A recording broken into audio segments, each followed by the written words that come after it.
அம்மாடா, இனிமே எனக்கு எந்த வேலையும் இல்லை. என்னை பார்த்துக்கிறதுக்கு என் மருமக வந்துட்டா. ஆமாம்மா, ஈவினிங் வரைக்கும் தான் கொஞ்சம் கஷ்டமாக இருக்கும். அதுக்கு மேலே ரேவதி பார்த்துப்பா. ஏன்? ஏன்னா ரேவதி ஒர்க் போகிறாள்ல, அவள் ஈவினிங் தான் வருவா. அது வரைக்கும் நீங்கள் தான் பார்த்துக்கணும். அதுக்கப்புறம் தான் அவள் வீட்டை பார்த்துப்பா. என்ன மனோ, நம்ம குடும்பத்தில் எந்த பொம்பளை பசங்க வேலைக்கு போயிருக்காங்க? இல்லைத்த, அவர்கிட்ட நான் கல்யாணத்துக்கு முன்னாடியே சொல்லியிருந்தேன். மணிக்காக யார்கிட்டையும் டிபெண்ட் பண்ணி இருக்கிறது எனக்கு பிடிக்காது.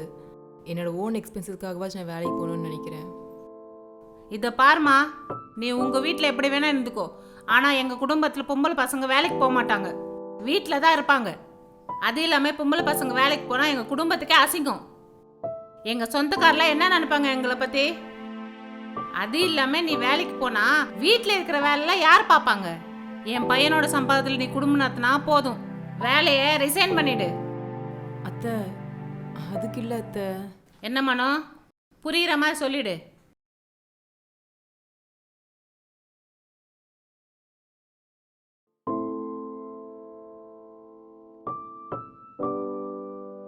ரேவதி, அம்மா பேச்சை மீறி என்னால் எதுவும் பண்ண முடியாது. நீ வேலையை ரிசைன் பண்ணிவிடு. இல்லைங்க, தம்பிக்கு ஃபீஸ் கட்டணும், அம்மாக்கும் நான் தானே பணம் அனுப்பணும். அதனால தான் வேலைக்கு போகணுன்றேன். எல்லாமே எனக்கு தெரியும், அதெல்லாமே நான் பார்த்துக்கிறேன். இல்லைங்க, ஒவ்வொரு மாதமும் நான் உங்ககிட்ட பணத்துக்காக வந்து நிற்க முடியாதுல்ல. எனக்கு புரியுது ரேவதி, ஆனால் அம்மாவை மீறி என்னால் எதுவும் பண்ண முடியாது. கொஞ்சம் புரிஞ்சுக்கோ. எல்லாத்தையும் நான் பார்த்துக்கிறேன். நீ வேலையை மட்டும் ரிசைன் பண்ணிவிடு.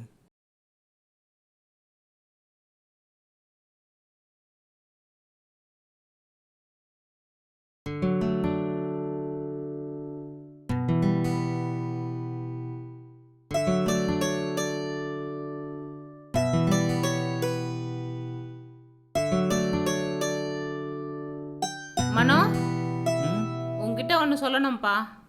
சொல்லுமா. எனக்கு என்னமோ நீ ரேவதிக்கு அதிகமாக பணம் கொடுக்குற மாதிரி தோணுதுப்பா. ஏம்மா? தேவையில்லாமல் நிறைய பொருளெல்லாம் வாங்குறா, அதான் சொன்னேன். மா, ரேவதி தேவையில்லாமல் எதுவும் வாங்க மாட்டாம்மா. நம்ம வீட்டுக்கு என்ன தேவையோ அதான் வாங்குவா. இதை பாரு மனோ, இந்த வீட்டில் நான் இருக்கிற வரைக்கும் எல்லாரும் என் பேச்சு தான் கேட்கணும். நீ ஃபஸ்ட்டு ரேவதிக்கு பணம் கொடுக்கறது நிறுத்து, இல்லைன்னா நான் போயிடுவேன். மா, என்ன பேசுகிற நீ? அவள் வேலைக்கு போகிறதே நம்ம நிப்பாட்டிட்டோம். இப்போ அவளுக்கு எதனா வேணும்னா யார்கிட்ட கேட்பா? என்கிட்ட தானே கேட்பா. ஓ, கல்யாணம் ஆகி ஒரு வாரம் கூட ஆகல, அதுக்குள்ளே பொண்டாட்டிக்கு சப்போர்ட் பண்ணி அம்மாவே எதிர்த்து பேசுகிற. மா, அப்படி இல்லைம்மா. காசு கொடுக்கறது நிறுத்த முடியுமா முடியாதா? சரிம்மா, இனிமேல் நான் காசு கொடுக்கல, போதுமா?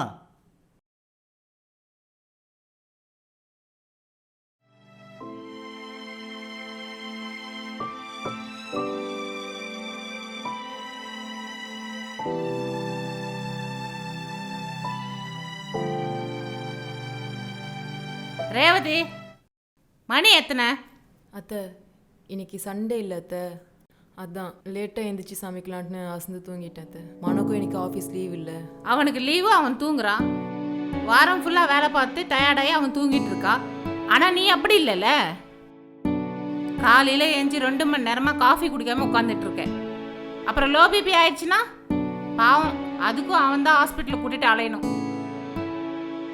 சரிங்க அத்தை, இனிமே கரெக்டாக எழுந்திக்கிறேன். சரி சரி, போ போ, போய் காஃபி போட்டு எடுத்துட்டு வா.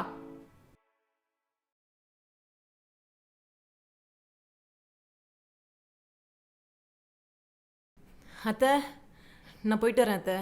எங்கே போகிற? அத்தை, சொல்லியிருந்தேன்ல எங்கள் சித்தப்பா பையனுக்கு கல்யாணம்னு சொல்லிட்டு. அதுக்கு இன்னும் 2 நாள் இருக்கேன். அத்தை, அவன் என் சொந்த சித்தப்பா பையன் அத்தை. நாங்கள் எல்லாருமே 2 நாள் முன்னாடி இருந்து பண்ணணும் அத்தை. அதெல்லாம் ஒன்றும் வேணாம். நீ போகலன்னா கல்யாண வேலை நடக்காதா என்ன? அது இல்லாமல் நீ போயிட்டா இந்த வீட்டில் யார் வேலை பார்க்குறது? கல்யாணத்தன்னைக்கு மட்டும் போய்க்கோ என்ன? அதையும் சமைச்சு வச்சுட்டு போ. அத்தை, உங்களுக்கு என் மேலே ஏதாச்சும் கோவமா இல்லைனா என்னை பிடிக்கலையா? அதெல்லாம் ஒன்றும் இல்லை, உள்ளே போ. அப்புறம் ஏன் அத்தை நான் எது பண்ணாலும் தப்பு சொல்லிட்டு இருக்கீங்க? இந்த வீட்டில் இருக்கணும்னா நான் சொல்கிறது கேட்டு தான் ஆகணும். அதுக்கு நீ என்ன கொத்தடிமையாக இருக்க சொல்கிறீங்களா? என்ன பிரச்சனை? என்னடி பேச்செல்லாம் ஓவரா இருக்கு? வந்த அன்றைக்கே பேசியிருப்பேன். ஆனால் எங்கள் வீட்டில் என்ன நடந்தாலும் அட்ஜஸ்ட் பண்ணிட்டு போன்னு சொன்னாங்க. அந்த ஒரு காரணத்துக்காக தான் அத்தை வாய் மூடிட்டு இருந்தேன். நான் இந்த வீட்டில் அவ்வளோ வேலை செய்கிறேன். ஆனால் நீங்கள் சொந்தக்காரங்கிட்டையும் அக்கம் பக்கத்துலேயும் என்னை பற்றி அவ்வளோ குறை பேசுகிறீங்க. என் காது படவே நீங்கள் இவ்வளோ பேசுகிறீங்களே, அப்போ நான் இல்லாதப்போ நீங்கள் என்னென்ன பேசியிருப்பீங்க? எனக்கு பிடிச்ச விஷயத்த கூட செய்ய விடாமல் என்னை ஒரு கொத்தடிமை மாதிரி ட்ரீட் பண்ணுறீங்க. என்னைக்காச்சும் நீங்கள் என்ன ஒரு மருமக மாதிரி பார்த்துருக்கீங்களா அத்தை? சி, இப்படி ஒரு வீட்டில் வாழ்கிறதுக்கு பேசாமல் நான் டைவர்ஸ் வாங்கிட்டு எங்கள் அம்மா வீட்டில் வாழ வெட்டியாகவே வாழ்ந்துருவேன். ரேவதி, என்ன பேசுகிற? அம்மா தான் இப்படி ஏதாச்சும் பேசுவாங்கன்னு உனக்கு தெரியும்ல? ஏங்க, உங்கள் அம்மா இப்படிதான்றதுக்காக என்னை லைஃப் லாங் அட்ஜஸ்ட் பண்ணிட்டு இருக்க சொல்கிறீங்களா? நீங்களாச்சும் உங்கள் அம்மாவை கேட்கணும்.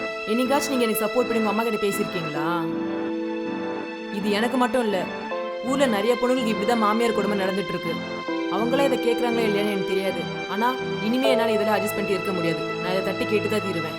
மாமியார் கடகுன பொண்ணுன்ற பேர் வாங்குறதுக்காக என்னால் லைஃப் லாங் கொத்தடிமையாக இருக்க முடியாது. அப்படி ஒரு பேர் ஒன்றும் எனக்கு தேவையில்லை. இனிமேல் உங்களுக்கு என்னை பார்க்கணுன்னு தோணுச்சுன்னா வந்து எங்கள் அம்மா வீட்டில் நீங்கள் எப்போ வேணால் என்னை பார்க்கலாம். நான் இங்கே வரணுன்னா முதல்ல உங்கள் அம்மாவை மாற சொல்லுங்கள். இல்லை நீங்கள் எதிர்பார்க்காதீங்க. நான் சொல்கிறத கேளு ரேவதி. ரேவதி மா.